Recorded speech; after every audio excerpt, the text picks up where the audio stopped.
ನಾನಿವತ್ತು ಗಣಪತಿ ಅಥರ್ವ ಶೀರ್ಷವನ್ನು ಹೇಳಲಿದ್ದೇನೆ.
आत्मासि नित्यं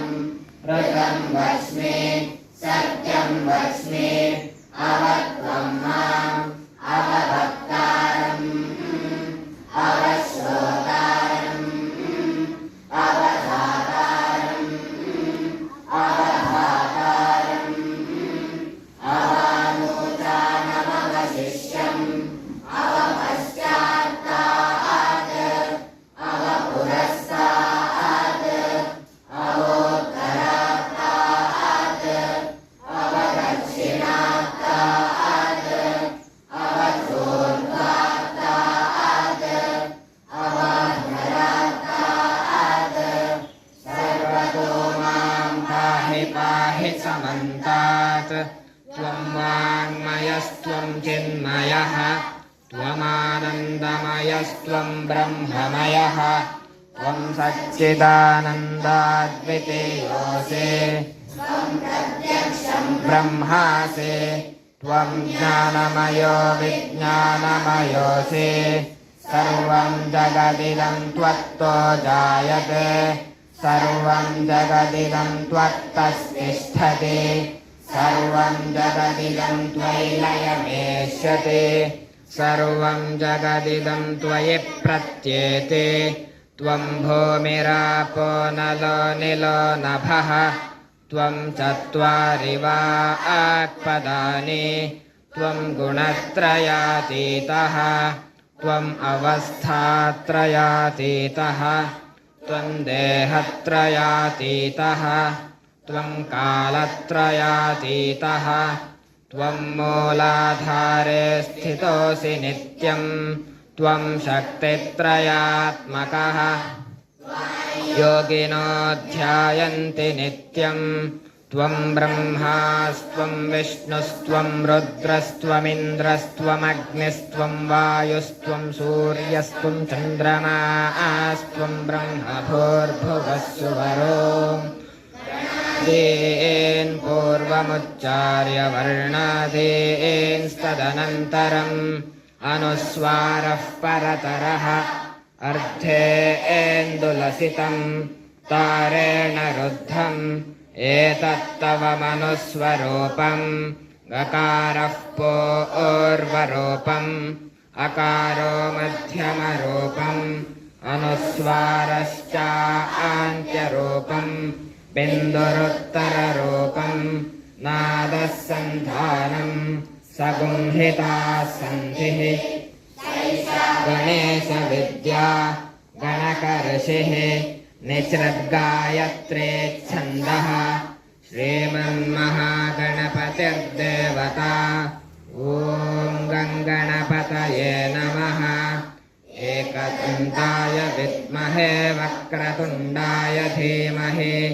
तन्नो दन्तिः प्रचोदयात् चतुर्हस्तं पाशमङ्कुशधारिणं रदं च वरदं हस्तैर्बिभ्राणं मोषकध्वजं रक्तं लम्बोदरं शूर्पकर्णकं रक्तवाससं रक्तगन्धानुलिप्ताङ्गं रक्तपुष्पैः सुपूजितम् भक्तानुकम्पिनं देवं जगत्कारणमच्युतम् स्यादौ प्रसुतेः पुरुषात् परम् एवं ध्यायति यो नित्यं स योगी योगिनां वरः नमो व्रातपतये नमो गणपतये नमः प्रमथपतये नमस्तेऽस्तु लम्बोदरायैकदन्ताय विघ्ननाशिने काय श्रीवरदमूर्तये नमः एतदथर्वशीर्षंयोधीते स ब्रह्म भूयाय कल्पते स सर्वविघ्नैर्न बाध्यते स सर्वत्र सुखमेधते स पञ्चमहापापात् प्रमुच्यते रसकृतं पापं नाशयति प्रातरधीयानो रात्रिकृतं पापं नाशयति प्रातः प्रधीयानोपविघ्नो भवति धर्मार्थकाममोक्षं च विन्दति इदमथर्वशीर्षमशिष्याय न देयं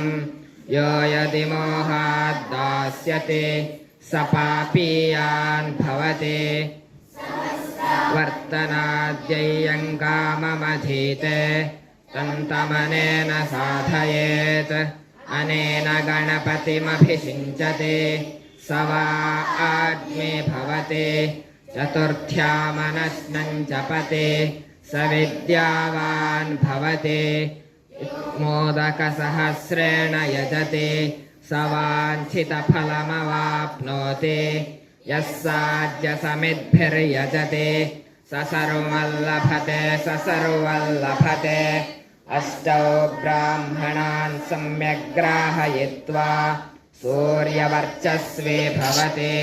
सूर्यग्रहे महानद्यां प्रतिमासन्निधौ वा जप्त्वा सिद्धमन्त्रो भवति नात् प्रमुच्यते महादोपात् प्रमुच्यते महाप्रत्यवायात् प्रमुच्यते स सर्वविद्भवति स सर्वविद्भवति य एवं वेद इत्युपनिषत् ॐ कर्णेभिः शृणुयाम देवाः भद्रं पश्येमाक्षभिर्यजत्राः